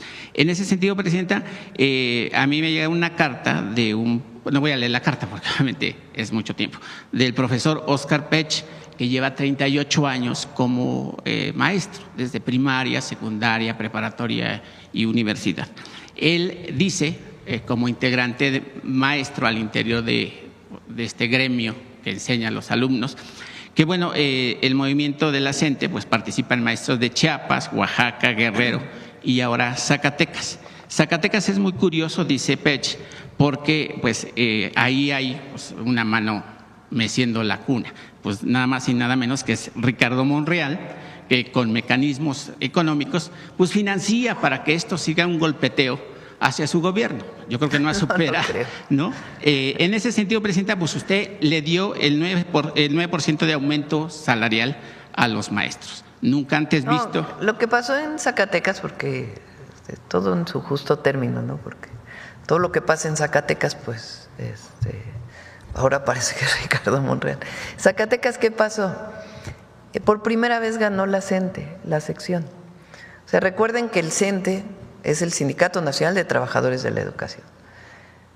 Ayer lo explicaba, o antier, la coordinadora surge como un movimiento que busca la democratización. En aquellas épocas con Conquitud Barrios y luego con quien lo sucedió, el Bester Gordillo. Y la coordinadora buscó siempre la democratización de su sindicato, que ellos pudieran elegir a sus secciones sindicales en los distintos estados. Entonces, con la reforma que se hizo laboral, pues ahora es mucho más democrático la elección en las secciones. En Zacatecas, bueno, ahí se crea la coordinadora y la coordinadora pues tiene presencia o ha ganado las representaciones sindicales de a los estados. O sea, el CENTE se divide por secciones, que son las estatales. Y esas secciones, como la 22, por ejemplo, es de Oaxaca, y ahí la coordinadora, la CENTE, pues tiene más presencia que el CENTE. aunque todos son parte del CENTE, que es el Sindicato Nacional. Entonces, por primera vez en Zacatecas ganó la CENTE, la sección sindical, entre otras, pues por esta apertura en la elección de las secciones. Entonces, por eso hoy Zacatecas, pues la mitad de Zacatecas, poco menos de la mitad de las escuelas están en paro y están participando. Ya los temas más políticos y eso, pues es otra cosa, pero sí hay que explicar, pues, cuál es la razón, ¿verdad? Chiapas también tiene la coordinadora. Por ejemplo, Michoacán también la coordinadora tiene mucha presencia, pero ellos decidieron no irse a paro. Entonces también depende de cada uno de los estados de la República. ¿Y cuál sería? Ya lo dijo hace rato, pero ahí también, pues ahí está participando la gente del PAN, el Movimiento Ciudadano, pues para presentar al exterior, al interior del país, pues que tenemos un país sin rumbo, sin gobernabilidad. ¿Por qué buscan siempre una desestabilidad en el país, Presidenta? ¿Cuál sería el llamado a la oposición para no manipular, porque ya son adultos los profesores, pero cuál sería el llamado a la oposición, pues para que caminemos juntos en este país? Yo siempre lo he reiterado y lo voy a sostener, pues que aquí vivimos todos y estamos en el mismo barco, con diferentes ideales y diferentes pensamientos. Qué bueno que haya democracia en México y que haya oposición. Y tienen derecho, la oposición, a manifestar sus puntos de vista. Ellos tienen derecho a llamar a no votar. México es un país libre, democrático. El asunto es que decide el pueblo, ¿verdad? Entonces, la mayoría del pueblo de México está de acuerdo con el movimiento que nosotros representamos, que es el de la Cuarta Transformación. Pues tan es así que hace un año prácticamente el 60% le dio el voto a Morena para la presidencia de la República o a nuestra coalición.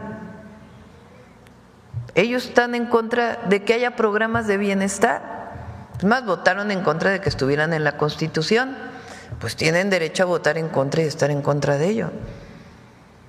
El asunto es qué dice el pueblo de México frente a esa posición. Entonces, ellos tienen derecho. Lo que nosotros decimos es que siempre hay que ser responsables. Eso es todo. En lo que se dice. A veces se acusa sin fundamentos. Igual que los medios, los reporteros, las reporteras tienen que ser responsables desde mi punto de vista en la información que dan. Pues igual también la oposición tiene que ser responsable en cómo actúa. Pues nosotros no les vamos a pedir que piensen diferente, pues no. Lo que nosotros hacemos es trabajar todos los días para que el proyecto que representamos pues tenga el apoyo popular que tiene. Y eso lo único es hablando todos los días, informando todos los días, hablando de lo que era el México de antes, porque los jóvenes a veces no lo conocen, y no traicionando lo que somos y lo que siempre hemos sido. Gracias, Presidente. Buenos días. Bueno, vamos a ver si nos da tiempo de dos más, porque todavía viene el detector de mentiras. Gracias, Presidenta. Buenos días. Karina Vargas, de Reporte Índigo. Presidenta, aprovechando que se mencionó y que está el titular de la CONAGUA, preguntarle cómo ha avanzado la entrega de agua a Estados Unidos tras la ratificación hace un mes del Tratado de Aguas. ¿Ya se ha avanzado con la entrega del recurso pendiente? Se sigue avanzando, o sea, lo que se comprometió se sigue avanzando. Y como saben, Coahuila, Chihuahua, pues son de los estados, digamos, los estados ni siquiera Nuevo León ni Tamaulipas, ahora ahí ha llovido más. Bueno, Coahuila creo que llovió ayer. Pero los estados con mayor sequía son Coahuila, Chihuahua, Sonora, incluso Sinaloa tiene problemas, Durango tiene problemas de sequía. En ese marco, pues nosotros, y en el marco del Tratado de 1944, pues se hicieron una serie de acuerdos para la entrega de agua y va avanzando. Pero situaciones como esta, como la que se presenta hoy en Chihuahua, pues lo que uno dice es cómo frente a una situación de sequía, de escasez, de estrés hídrico, hay personas que sí tienen agua todos los días, apropiándose de manera ilegal de un recurso que es de todas y todos los mexicanos, y que en todo caso, si requieren algo, pues tienen que pedir el permiso a la Conagua y se evalúa si es factible hacerlo de acuerdo a la disponibilidad. Pero va avanzando el acuerdo pues que tomamos. Muy bien.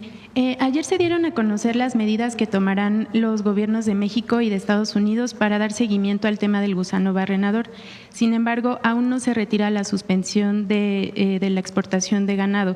¿Esto quiere decir que la pausa se mantiene de manera indefinida? No, nosotros esperamos que ya sea muy pronto. ¿Qué pidió la secretaria de Agricultura? Va a venir un grupo de la Secretaría de Agricultura a verificar el plan de trabajo que ya vieron las comisiones técnicas. Ellos también aprobaron la instalación de esta planta para este insecto que en México, para disminuir el impacto, para erradicar la plaga, ¿sí dice plaga, Aarón? ¿Tú qué sabes de eso? Del gusano barrenador. Entonces, digamos, ya hay un acuerdo técnico, van a venir a verificar, se va a instalar esta planta y esperamos que muy pronto a partir de esto pues se abra ya la frontera. Lo importante es que ya hay acuerdos y esperamos que muy pronto se abra. ¿Se prevé implementar alguna medida económica para apoyar a los ganaderos mientras avanza este tema? Pues es que ellos, ellos tienen una engorda de ganado que se exporta. Entonces, se exporta el animal completo. Entonces, por el momento, digamos que no tienen ingresos de esa venta, pero esperamos que en el momento que se abra la frontera, pues recuperen esos ingresos. Entonces, esperamos pues que ya sea muy pronto. Justo sobre esta planta en Chiapas, ¿cuál será el apoyo que dará Estados Unidos? Se dijo que esta planta tendrá una inversión. Son recursos económicos para instalar la planta. Apoyará con recursos económicos. ¿Se sabe el monto? Porque se dijo que se requiere una inversión de 21 millones de dólares. Sí, ese es el monto que se daría para poner la planta, sí. ¿México va a poner otra parte? ¿O? No, esencialmente es ese recurso que se requiere. Muy bien. Presidente, el día de ayer, a partir de lo que informó el secretario David Kersenovich aquí en la mañanera, la secretaria de Salud precisó horas después que es el 39% de las niñas y los niños de las escuelas públicas los que tienen condiciones de diabetes y obesidad y 38% tienen debilidad visual. A partir de esto, primero precisar cuántas escuelas se han revisado y cuántas escuelas faltan por revisar. Sí, eso obesidad, no es diabetes. O sea, no es que ese porcentaje de niños y niñas es que tienen problemas de obesidad que los puede llevar a tener diabetes. Se descarta. Tipo 2, pero no es que todos esos niños y niñas tengan diabetes. Esa es la razón por la cual se está haciendo este programa de vida saludable, que tiene el objetivo de revisar a todos los niños de todas las escuelas del país de manera permanente con el Instituto Mexicano del Seguro Social y en el caso de que requieran lentes, se les van a regalar los primeros lentes, o sea, se les van a dar de manera gratuita los primeros lentes a partir de un programa que hay que decirlo, en donde participa el Gobierno de México a través de la Secretaría de Educación Pública y también empresas que están dando donaciones para poder hacer la evaluación, porque no solamente, pues ahora hay evaluaciones más detalladas para poder saber cuál es la dioptría que necesitan los niños. Pero ¿cuántas escuelas faltan por revisar o cuál es el universo que se está Entiendo que más o menos van como en el 20% a la fecha. Esta cifra podría fue variar. La última cifra que me dieron hace como 15 días. Sí. Gracias. Solo para precisar, entonces, no son condiciones de diabetes, solo de obesidad. De obesidad, sí.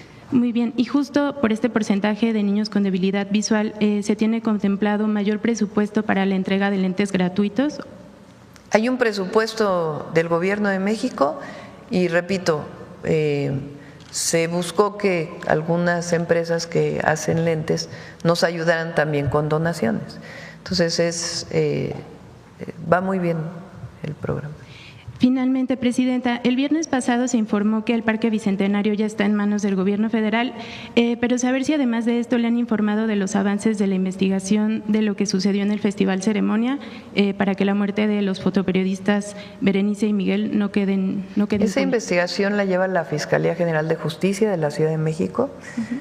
Yo creo que ellos tienen que informar en este caso. Y pues a partir del accidente y de otras irregularidades que tenía en la concesión, se hizo pues un mecanismo jurídico para poder recuperarla. La tiene hoy la Secretaría de Cultura y se va a administrar en conjunto con la Ciudad de México, la Secretaría de Cultura, en un esquema similar como se administra el Auditorio Nacional. Entonces se está buscando un esquema de este tipo y poder tener pues mucho mayor presencia en protección civil y que haya mucho más actividades gratuitas de las que había entonces. ¿Se prevé la colocación de algún memorial en honor de estos?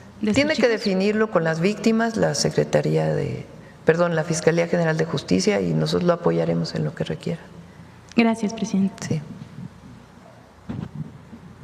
La última, ahora sí. Gracias, Presidenta. Buenos días. Preguntarle al director general de la CONAGUA, si me lo permite, Presidenta. El fin de semana pasado se dio a conocer que la CONAGUA realizará en Tamaulipas una inversión cercana a los 10,000 millones de pesos. Preguntarle al director si nos pudiera dar detalles en qué proyectos se invertirán estos recursos y qué factores influyeron para que se lograra este acuerdo con el Estado de Tamaulipas.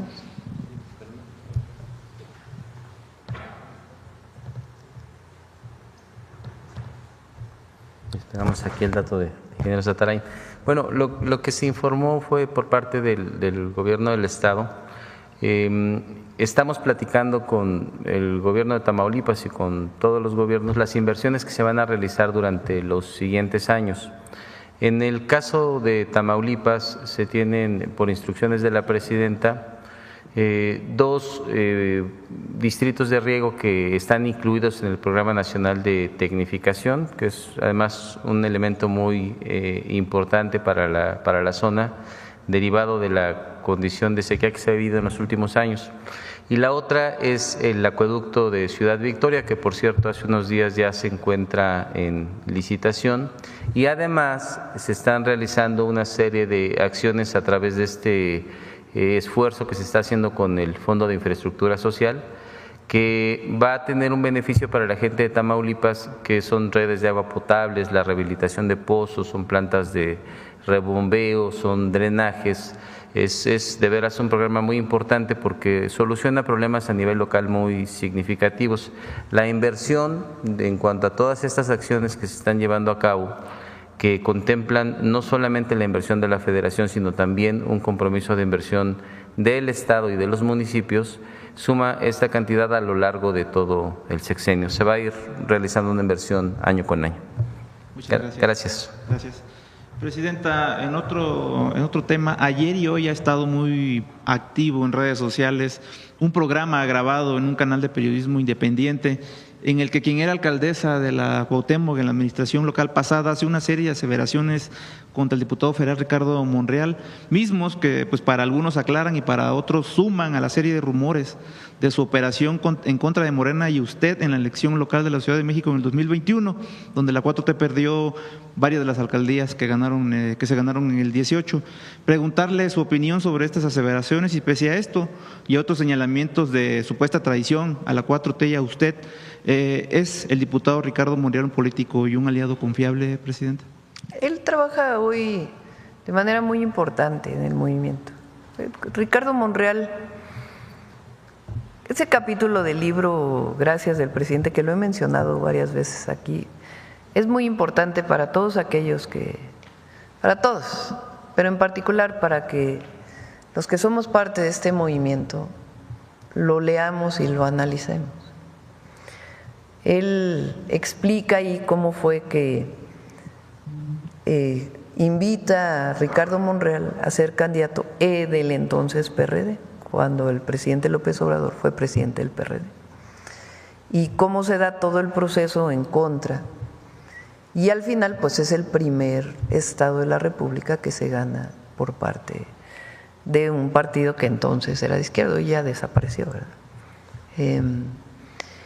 Y ahí habla mucho de lo que representa la invitación de personas que a lo mejor originalmente no eran parte del movimiento, pero que se invitan a ser parte del movimiento y su contribución.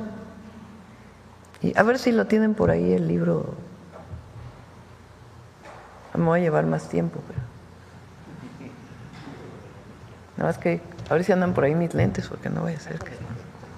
A ver si…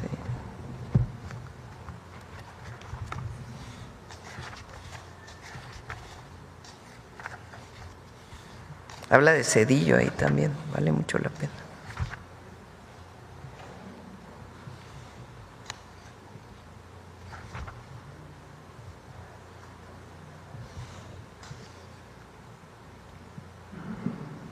Fíjense, dice, con este ejemplo podemos ver qué tan importante es la postulación de candidatos externos. Cuanta mayor apertura, mejor. Cuando se lucha por hacer valer la democracia, no es aceptable el maniqueísmo. Los políticos no se dividen entre buenos y malos.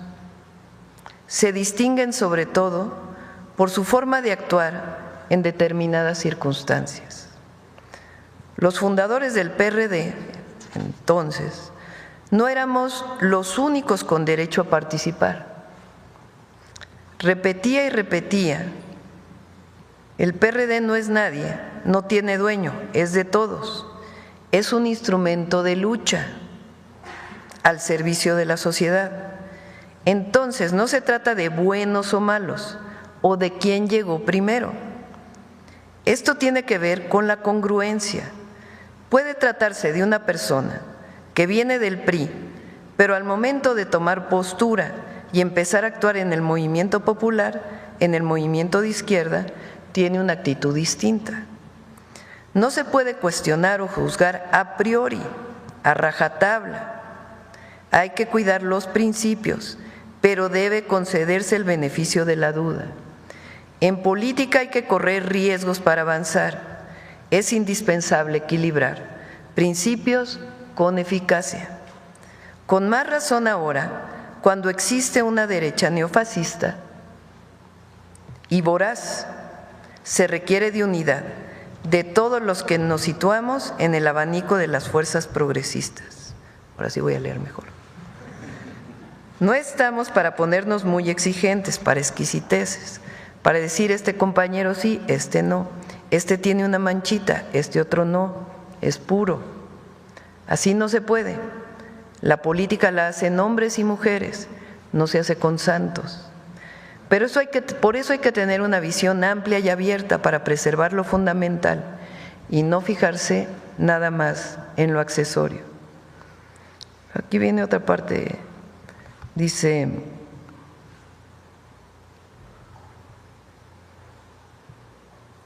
a este problema se enfrentaron los liberales del siglo XIX, divididos entre puros y moderados. Los hombres de la Reforma, aunque estaban de acuerdo en los principios y el programa, diferían en la estrategia. Los puros estaban por el camino rápido y los moderados por el gradualismo. Los puros querían calar profundo y con celeridad en las reformas y la línea de los moderados era la conciliación. La política, decía Comonfort, debe huir de las exageraciones. En política, contestaba Ocampo, los temperamentos medios participan en todos los inconvenientes de los extremos sin ninguna de sus ventajas. Más adelante dice: lo cierto es que a Comonfort y Ocampo los asesinaron los conservadores. Yo lo que siempre digo es, todo hay que ponerlo en su justo término. Por supuesto que hay que defender siempre los principios. Ahora, sobre esta entrevista, pues la verdad, cero comentario. No tengo nada que comentar. Ni tampoco sobre la persona que realiza la entrevista. Lo importante, yo creo, es, por ejemplo, en este caso, las reformas que presentamos al Congreso, constitucionales, legales, de leyes secundarias. Hay acuerdo entre todo el movimiento para aprobarlas. La reforma al Poder Judicial se aprobó, pues porque todos los que somos parte de nuestro movimiento decidieron apoyarla. Es decir, en lo principal estamos de acuerdo.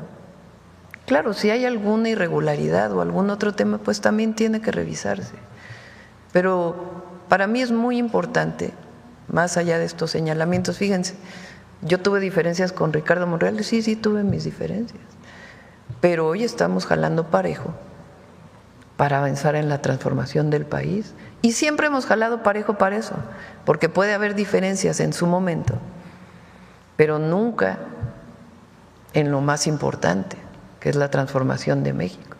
Imagínense si yo hubiera dicho, no, pues los 6 que participaron, los 5 otros que participaron en la elección interna, en la encuesta, no, pues estaban contra mí, entonces ya no van a ser tomados en cuenta. Pues no, todos somos valiosos en este movimiento. ¿Confía la Presidenta de la República en el diputado Ricardo Monreal? Está haciendo su trabajo, Ricardo, y somos parte de este gran movimiento. Somos parte de este gran movimiento. Quien apuesta a la división del movimiento, ese sí apuesta a la derecha. Ese sí apuesta al conservadurismo. Gracias, Presidenta. Bueno, ahora sí el detector de mentiras. Vámonos.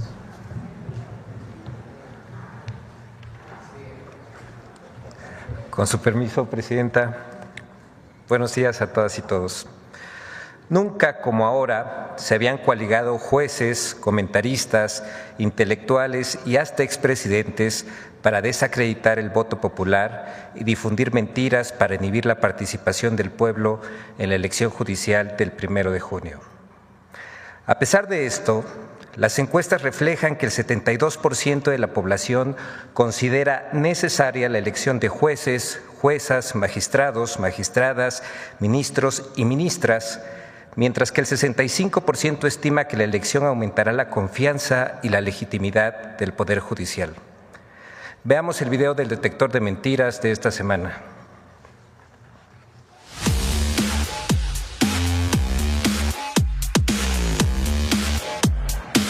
A unos días de celebrarse la elección judicial en México, políticos de oposición y comentaristas han impulsado en medios de comunicación y redes sociales una campaña para inhibir la participación de la ciudadanía con una ola de desinformación.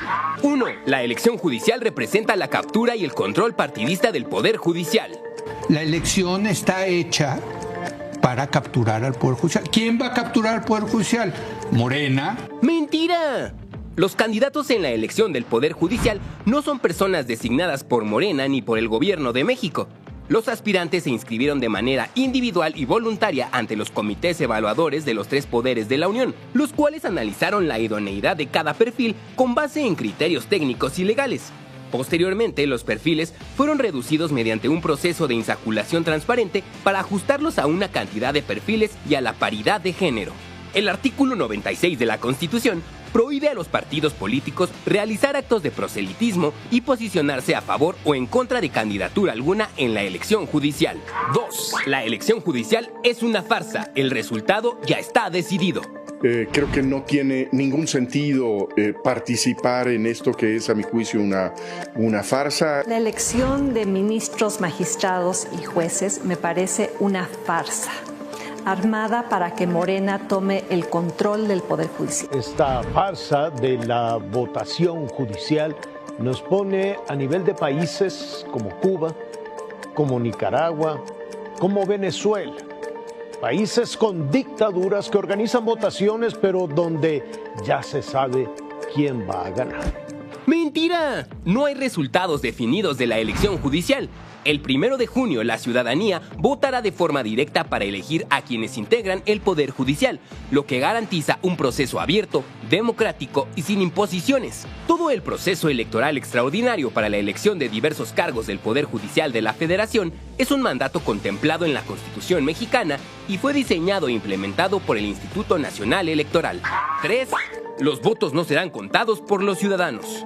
Que los votos no serán contados por los ciudadanos que, habiendo sido insaculados, integran las mesas directivas de casilla.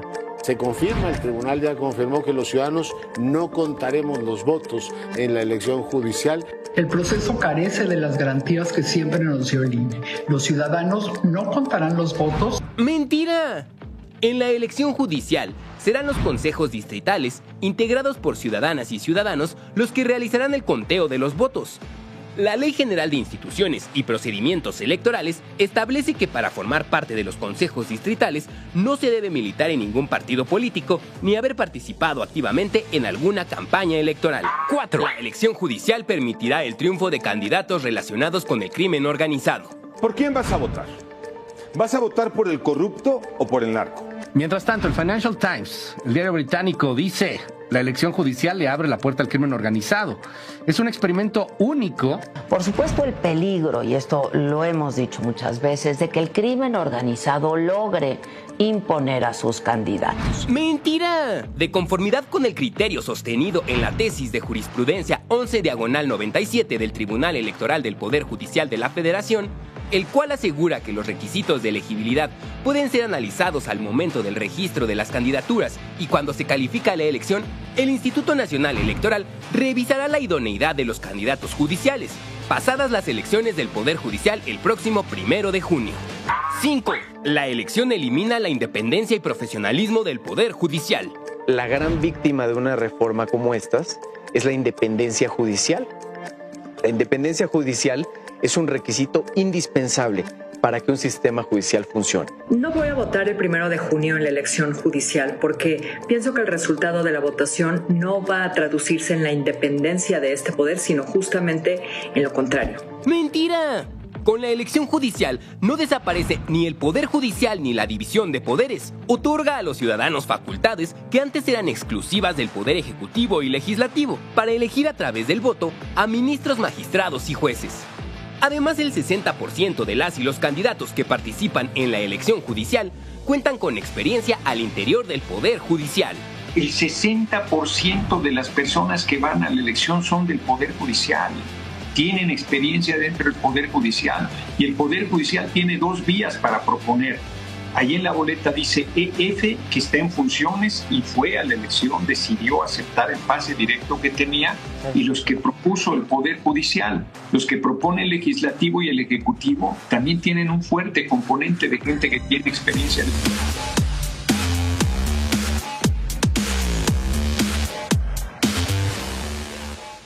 Muchas gracias, presidenta. Gracias. Buen día. Me llevo mis lentes.